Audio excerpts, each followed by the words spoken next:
Hello everyone, welcome to my YouTube channel. My name is OJ and you're welcome to Sing by OJ.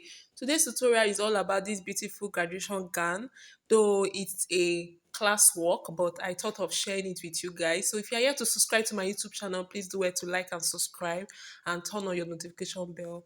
Enjoy! So at this point, I've already separated the panels for my front and back, and I'm just showing you the width and the length of my fabric, right? So what I have here is 50 by 30, right? So then I measure 6 inches away. So here is 2 inches that I've measured first that I'm going to fold in. Then that's 6 inches, total of 6 inches for the fold in, right? So you are going to understand why I measured the 6 inches later. So here I'm folding it one on one. So this is to make room for the to attach the zip, right? So I'm showing you how I'm folding it, right? So if you watch it very close, I've already folded one on one, then fold the 6 inches in. So by the time I fold the 2 inches, the first fold, I left with 4 inches, then I fold in with the 4 inches. That's the total of 6 inches. So you can see the way that I am pinning the fabric together. So I'm just going to pin it, do the same thing to the other side. So this is for the front, right? These are for the front. You know, the front is going to have opening because of the zip, and this is the other part of it. So that part is where I'm going to put the zip, right? So here I'm showing you how I'm going to sew it in order for me to attach the zip, right? So keep on watching and just pay attention to what I'm doing and follow along. You can just do the practice on your paper to master it. So I'm just going to sew with quarter of an inch, right? So I have fold of 1 inch there, but I'm going to use quarter of an inch to sew it together. I'm doing it on both sides, and that's what I'm trying to share here. That I'm doing it on both sides. So this is a class work actually. So I'm actually demonstrating it to other people around. So I place it to my sewing machine now, and I'm going to go ahead to sew it with a quarter of an inch. So I sew it together with the made fabric, right? So after finish attaching it, this is what I have. I've already sewn it on both sides, and I'm just going to turn it to face each other to show you how I'm going to attach the zip, right? So I'm going to bring out my zip now, and here is the zip. So I'm just going to place the zip on the middle part. Then I'm sharing with you how I'm also going to fix the zip. So just watch closely. The quarter of an inch that I sew, that's where I'm going to use to sew the zip on.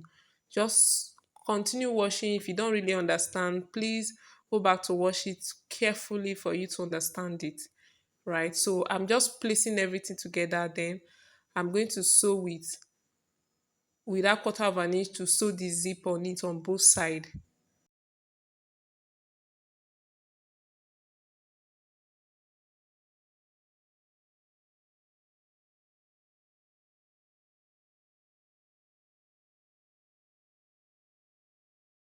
I'm just sharing with you how I place the zip on my dress and how I'm going to sew it. So I will take it to my sewing machine now.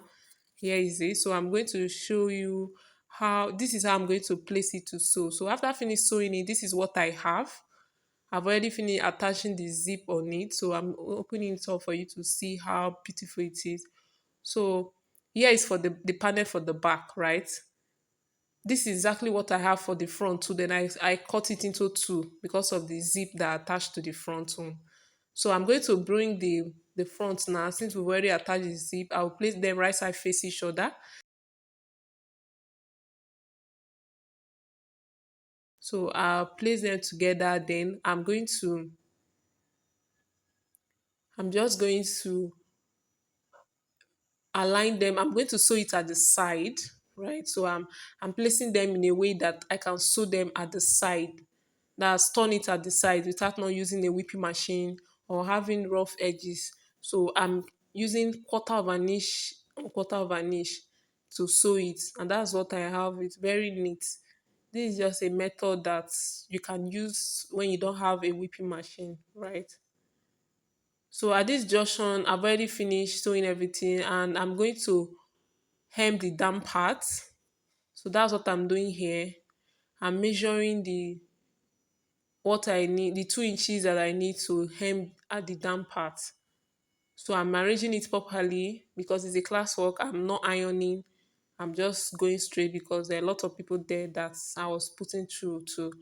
So I measure half inch on 1.5. So I'm using 2 inches to turn it. So you can see the way I first fold half, then fold it into the 1.5. But that's 2 inches, right? So I'm going ahead to sew it all round. That's to turn it at the damper. And here is it. I've already turned it at the damp part. So now I'm going to fold them in a way that I'll fold it the sides together in a way that I'm going to shape in the armhole, right? So I'll place it down. Then to shaping the armhole, I'm going to come in 1.5 inches. Then I will measure down 7 inches. So with this 7 inches now, I will use my straight ruler to connect the 1.5 inches to the 7 inches, then cut it out.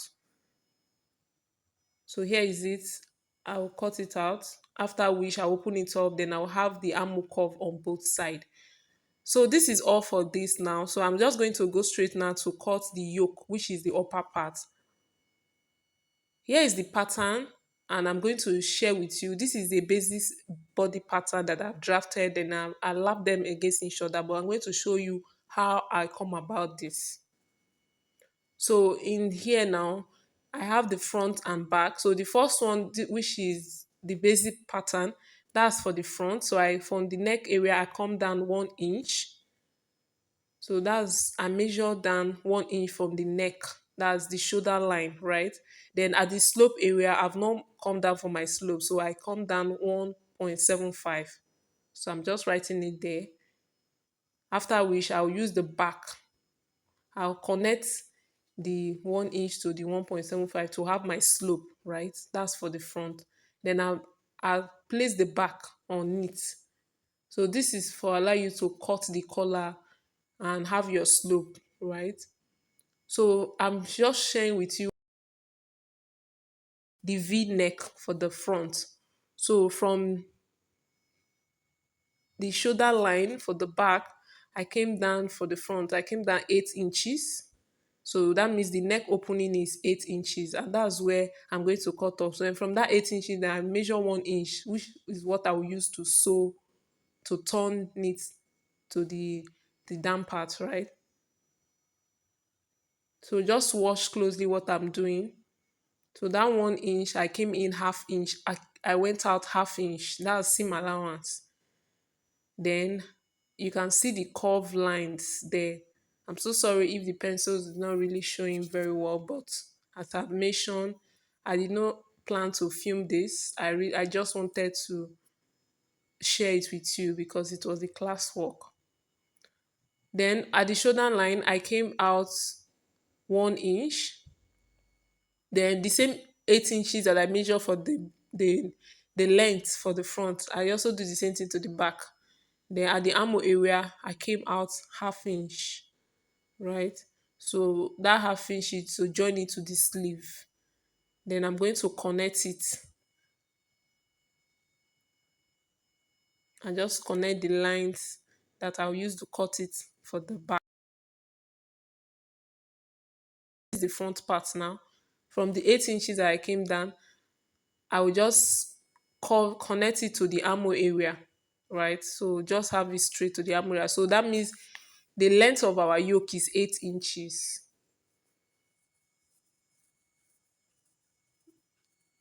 Then I'm going to measure out 0.75.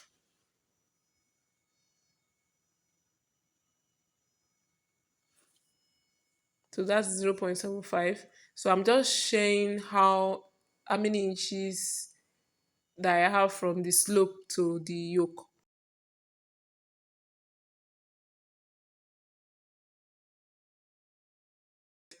Then I'll use a straight ruler to connect it, just as I've done.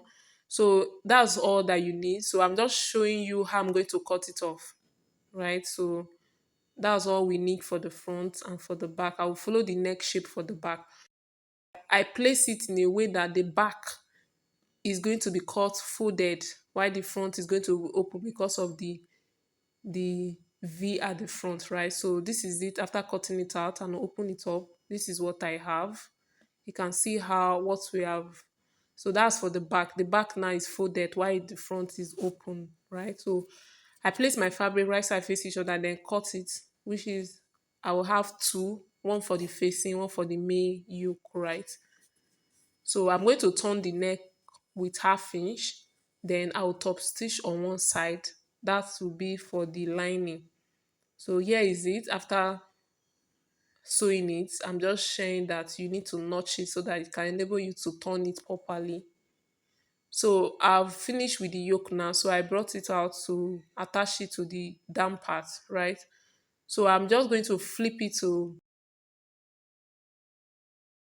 sewing the front first. If you notice, I first started sewing the front. So I'm pinning it in a way that the excess I have, I'm going to pleat it, right? So just pin it, take the first part, pin it, after which you pleat the excess you have. After finish pleating it, this is what I can see how the pleat came out. This is really neat, guys. So I'm just going to use the lining. I will flip the lining to sew it in a way that I will have it both in and out. The inside to be neat.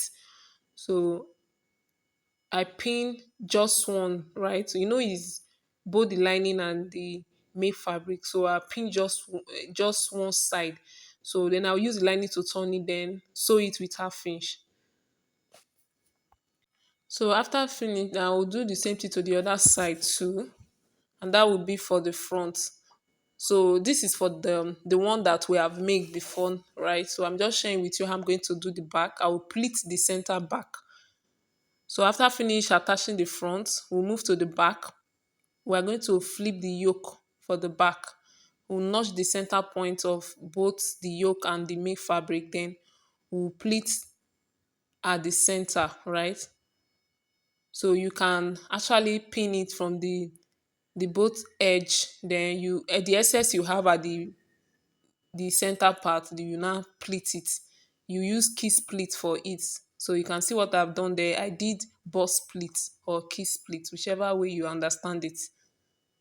So that's what I'm going to do. Then I'll use the lining to face each other then in a way that will have it neatly sewn. So this is it. After finish sewing it, you can see how neat it is. Even the inside too is also very neat because of the way I placed it. So you just watch carefully to see the way I placed it, right? And you have yours neatly sewn. Now this is for the sleeve. I did not really show much on this sleeve, right? But just do your normal basic puff sleeve or balloon sleeve. Some you can actually do a flare sleeve, whichever way you are comfortable with on your graduation gown. You can go ahead and do that. And whichever way you choose, it will come out nice. And I will go ahead to cut for the cap. I didn't really show details on the cap too, but I will just share some of the pictures that I was taking while I was making the cap, right? So here are the pictures that was taken for the measurement I used for the cap. And after finish sewing it, this is what I have. So this was the final look of the graduation gown. Can see how beautiful it came out. Mine is the one that is on both sides. Hope you are able to learn one or two things from this video. If you do, please hit on the subscribe button and turn your notification bell. Bye.